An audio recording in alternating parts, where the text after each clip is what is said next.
In this video, I'll be sharing with you my invaluable tips when it comes to finishing your opal stones. And at the end, I'll give you two more things. One, my special formula for valuing the stones, and two, the weight of the Starry Boulder Opal giveaway. Some of the stones come from that big Spartan knobby, and you can watch me cutting that on the video here. So if you want to maximize your opal value, watch this carefully, watch it till the end, and enjoy. All right, so let's go straight to the wheel, and I apologize for the foggy picture. The water is just spraying onto the camera. I wanted to do it close. See how I feel it with my fingers? So my fingers are very important. Tip number one, touch the stone constantly. And if you feel any imperfection, get it back on the wheel. This is 600 Nova, and it's fast movement. Fast movement with the oval. Different things you do differently, and you will see with cushion cuts I do a few different things. But this touching, and is it smooth enough? It's almost there, so I will, go in the middle of the wheel is the smooth surface. It's been more worn out, so the sides will take off more of the opal. But if I want to get as smooth as possible on the 600 Nova before I go on the 1200. So look at the speed. I think with the oval is important. You get an even oval, you get a nice and shiny, smooth surface on the 600 if you move it fast. So that's the key. That's the tip here. And it's just about ready for the 1200. I mean, it's as smooth as. Beautiful blue and green, beautiful crystal. Alright, so cushion cap. It's a little bit different. I will see how I just cut in the sides a little bit, and I'm spending some time doing that just to have that indentation on the sides, because from the jewelers I deal with, they say it's easier to set the stone that way. And I'm sorry, it's fuzzy again from time to time, but I'm just taking slower, so the movement is not so fast. Now the sides of the wheel are rougher, so the middle of the wheel is more worn out. So, and I like it that way because the sides let me take off more of the opal. This is 600 Nova, which will take still a fair bit of the opal out. So if you need to still got some sand left or any inclusions, you can use the rougher part of the wheel, whatever that is for you. But the tip here is slower. You don't need to move so fast with the cushion cuts. It's got a flat surface on top, so you still touch it with your fingers, make sure it's all smooth and those sides are all cut in, and you just keep working on the 600 again as long as possible. So by the time you go to 1200, the stone is nice, smooth, almost done, and it's just very quick on the 1200 finishing touches.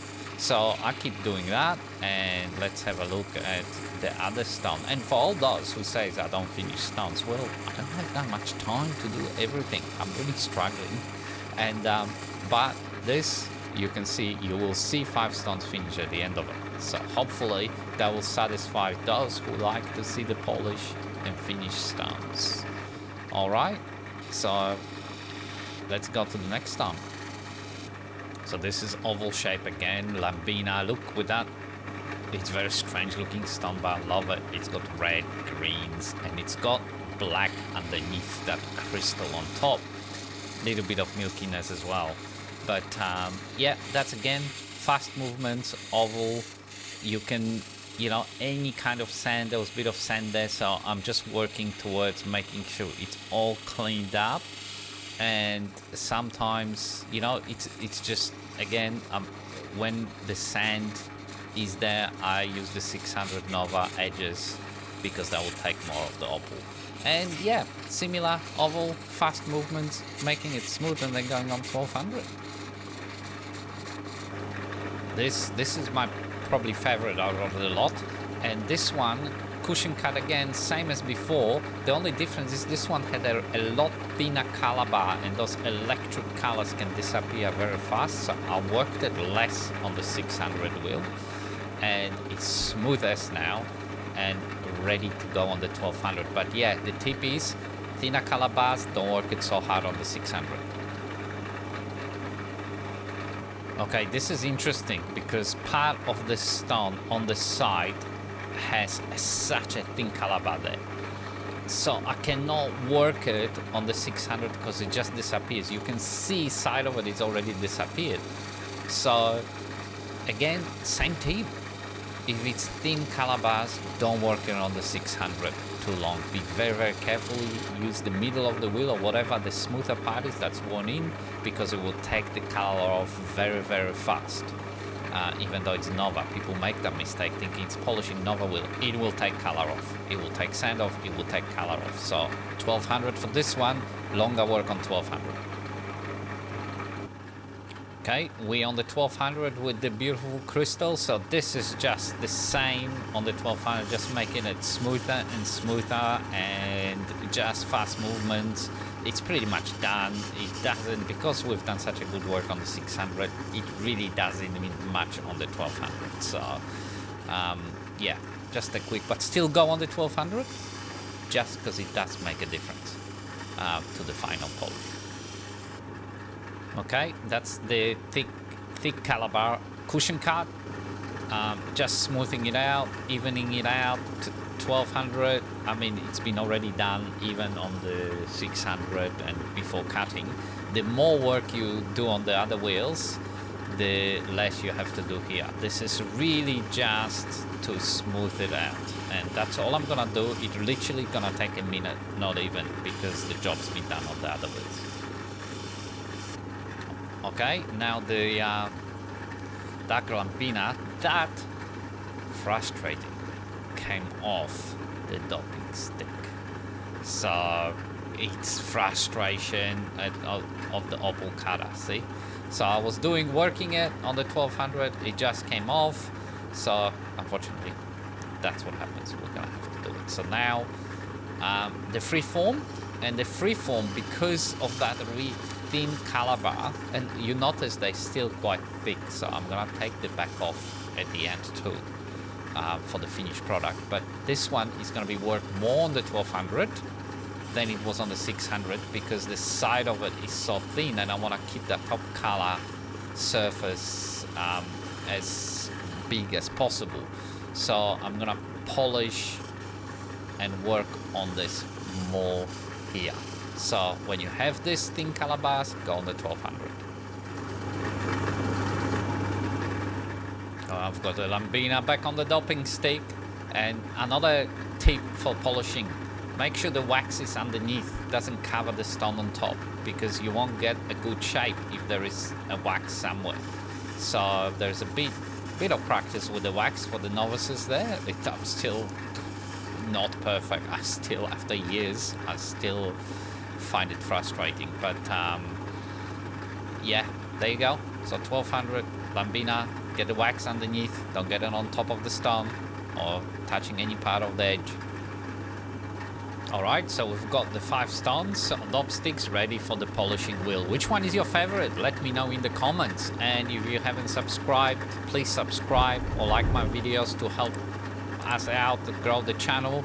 Also join memberships for a few dollars a month. You get discounts of my store, you get first videos, you get behind scenes footage, you get a lot. Just watch the join membership video, it explains everything. Now they're my wheels here, and you'll see that on the right is a 15,000 grit, and sometimes I cheat and use that, and I use that to polish boulder, but that's another video. And there is my little felt wheel, and let's go on that and polish these beauties. You know, when I was still watching the videos of some of the other channels on Opal and Justin, I love looking at this polishing process. So here, well, the tip is don't touch the wheel too hard, because this stick will just get pulled and you might lose the opal, you might crack it. So gently touching the wheel, putting the water with a brush and just making it wet, and then dipping the opal in cerium, high quality cerium oxide, and just waiting till it all disappears, doing the sides, doing the top, and just slowly see what happened here. That's exactly what happened. Wow, I can't believe you saw this live. I've just disconcentrated, pressed it. Guess what? I've lost it. Now I'm gonna have to find that opal. Anyway, we're not gonna do that mistake twice. But that could have cracked, could have anything. That was actually quite disappointing. Guess what? I'm not looking for it because I don't want to face the disappointment of it. But yeah, so basically, one by one, couple of dips on the cerium oxide, keep wetting the wheel, and just moving it until that cerium oxide disappears from the opal and it comes clean. That means a lot of it went in. Then you check it with your fingers or clean it with a cloth and have a look if it's all nice and shiny. So we keep doing that. Plus, I'm gonna go and have a look if I can find that black opal. Well, you'll find out if I found it and if it's cracked or not at the conclusion of this video. And with the cushion cuts, let me grab it. Where is it? There you go. With the cushion cuts, you know, because it's got a larger surface that you're pressing flat. Yeah, again, be gentle. Don't press too hard. Do the sides also as much as possible with the cerium oxide. It just looks nicer when you sell it onto the jeweler. You know, nice and shiny, even though it's got no color on the side. But yeah, so there you go. That's what I've got for the tip there. I hope you got a little bit of something out of the polishing lesson, or I don't know, just my polishing banter, I suppose. So just remember, not an expert. I'm just doing what I can, learning every day, and I'm passing on what I feel helps me, and I hope that helps you. And any mistakes I make, you learn from them as well, so you don't make them. So all right, let's go and have some fun valuing these things. Okay, so let's go to the valuations of the opal. Now, it is subjective, and I'm not gonna hide that. This is a highly contentious topic.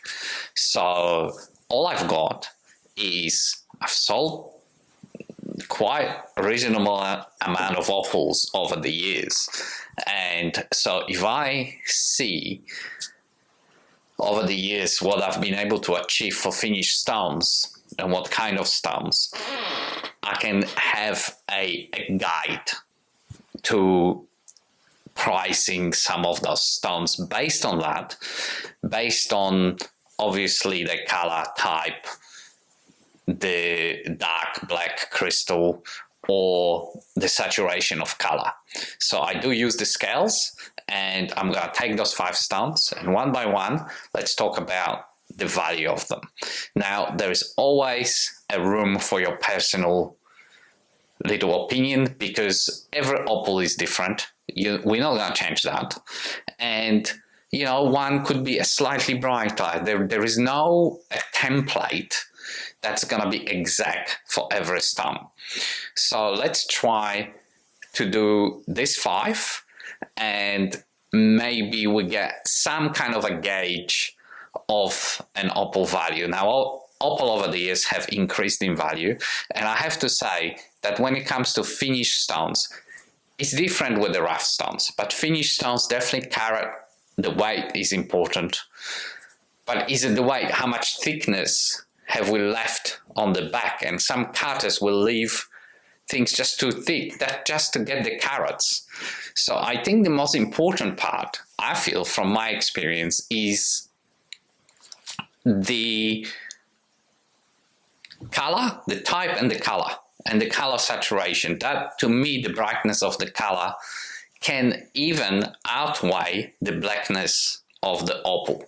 So it's going to be subjective. I'm not claiming to be an expert. I'm just going to use my practical experience over the last decade also with selling opals, what I've sold. And as far as the finished stones, I feel that there's an industry as opal people that, you know, the work that goes in before the stone is finished, not just the mining and everything goes in there. Then is the people that are taking off the miners, selling, like myself, cleaning them up, some selling rough so that another person buys it, and that's all the work, taking the risk on the rough opal. That's all the work to cut it and polish it and do whatever, you know, and then jeweler do the settings. So as far as the finished stone, I think we shouldn't be conservative with values. I am hoping that the whole industry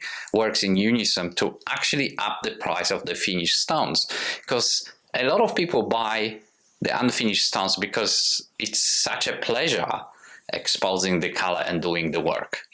But as far as business and getting to the jewelry or the setting or to the ultimate retail person that wears it, that should be at a very, very good price.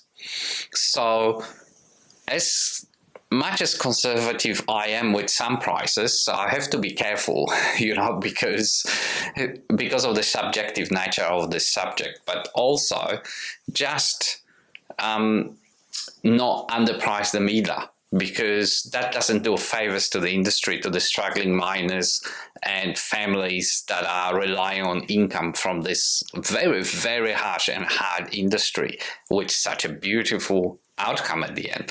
But there is a lot of blood, sweat and tears going into it. So let's have a look at those 5 and let's see if we can come up with a reasonable value.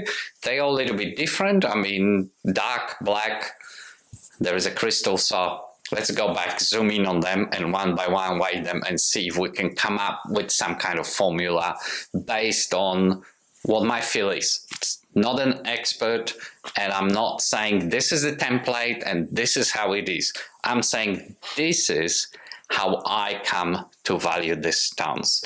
And it's always going to be argumentative. Different people will tell you different things. But I feel I'm reasonable, and I feel that I have a reasonable experience with dealing with opals to come up with some kind of a guide or a formula for this. So, all right, let's go do that. Okay, so body tone scale, very useful for valuations, especially when it comes to the color of the body tone. Not so much the colors, because the colors are so subjective. There's so many of them. It's not just how vivid they are. I mean, there is electric, there's 3D play, there is, you know, different colors, like the red being the most sought after or the rarest. And, you know, red and blue, the rarest two together, for example. Like it's all comes into play. And I've got a little formula that helps me from my experience, and I hope it will guide you, because there are many of you that are asking to value your opals when you cut, especially the novices. And so this is definitely not an industry standard. I am not an expert. I've sold quite a bit of opals, and based on that experience, I've got a little formula. So I start with a basic price of $300 a carat, which I think you should get for a reasonably color saturated opal, either white, crystal, dark or black, doesn't matter. You should be able to get $300 a carat. Yeah, of course you can have like opals like this, they just not, you know, with little bit of color and they milky, and you can get them $50, $100, you know, per carat. But I'm talking about what we polished today, this 5 stones. So we start with this little crystal, right? And that is, with crystal, I don't really go with the body tone so much. This is a darker crystal, but I just concentrate on the shape, the colors, how vivid they are. This is quite subdued. So to me, that's one of the cheaper crystals. And yeah, that's your $300 a carat. Now that's not a carat, that's 0.75. So that would be, say, $225 stone, so a couple of $100. That's your starting point of valuation of opal, right? It's all blue and green, and it looks much better in my hand. So that's your crystal, right? Then we've got the rest, and I'm gonna zoom in here a bit. So we've polished them. So then you've got, the shapes. If they polish perfect shape, I like the freeforms, but the perfect shapes, like your ovals and your cushion cards for jewelry setting, is just easier for jewelers to work with. They prefer to pay for it, buy it first. So I add $100 a carat as we go. Now, obviously, they say that you can get, for black opal, you can get $40,000 to $45,000 a carat. Now that would be somewhere here. Vivid N1. There's also patterns, of course, like your Chinese writings and the rarest, patterns of all.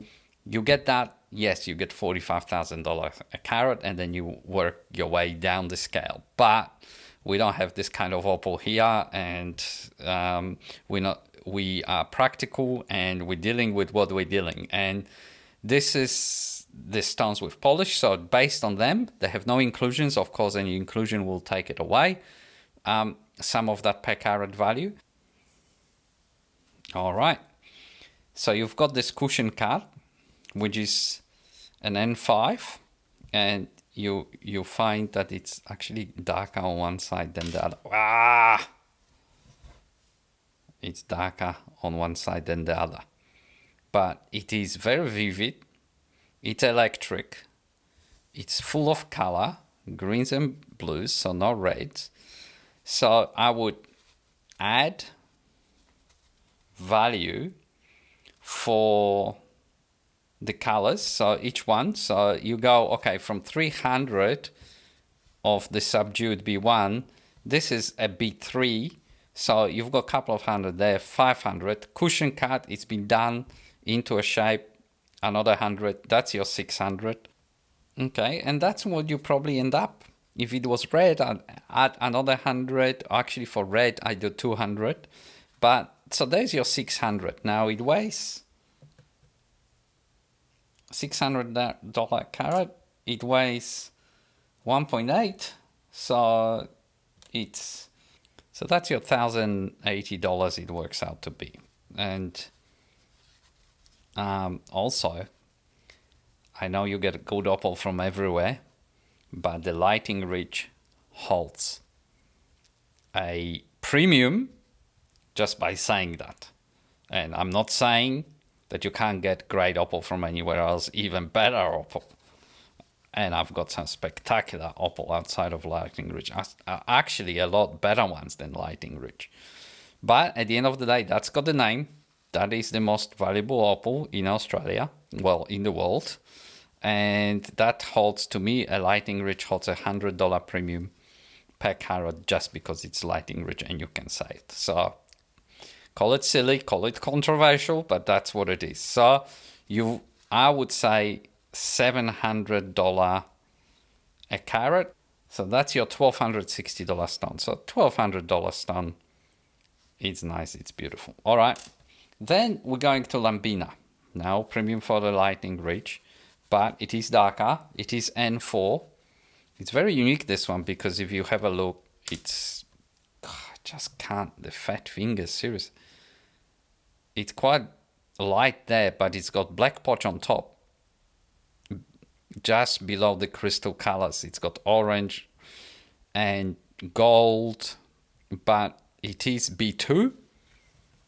So and N4. So, okay, so we've gone from 300.